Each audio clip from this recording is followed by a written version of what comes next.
ဘာရင်းနဲ့လွှေးနေရတော့ကွာ ဘိုးကြီးကျွန်တော်တို့တမတော်ကြီးကလေးရှင်းမင်းနဲ့ တမတော်ကာကွယ်ဦးစီးချုပ်ယာယီသမ္မတကြီးဦးမင်းအောင်လှိုင် ဘော်ဘီကျော်နဲ့အစားနေတယ်ပါဘိုးကြီး စားလို့ကောင်းကြရလား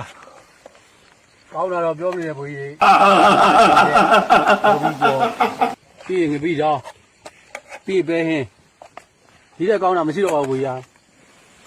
အေးဗျာအခုလိုဘာမှမရှိဘာမှဝယ်မရတဲ့ရှေ့တန်းလိုနေရာမှာအခုလိုအသားငါအရွက်တွေနဲ့စားနေရတော့ကွာစိန်ထက်တောင်တန်ဖို့ရှိရဗျာ နိုင်ငံတော်အာဏာသိမ်းထားတဲ့နိုင်ငံတော်လက်စွဲဦးစီးချုပ်ငါလုံးဝကိုမိလို့လေ ကျေးဇူးတင်လေးစားပါတယ်ဗျာကျွန်တော်ကတော့ ဟုတ်တယ် ကဲဗျာအဲ့ဒါဆိုလေညမိုးမချုပ်ခင်လေအားပါစားကြဗျာ ဟုတ်ကဲ့ဘိုးကြီးကျွန်တော်တို့ကတော့စားရကြည့်လဲအတကူစားမှာပဲရန်သူဆိုရင်လဲ တိတ်ကောင်းတာဗောဗျာ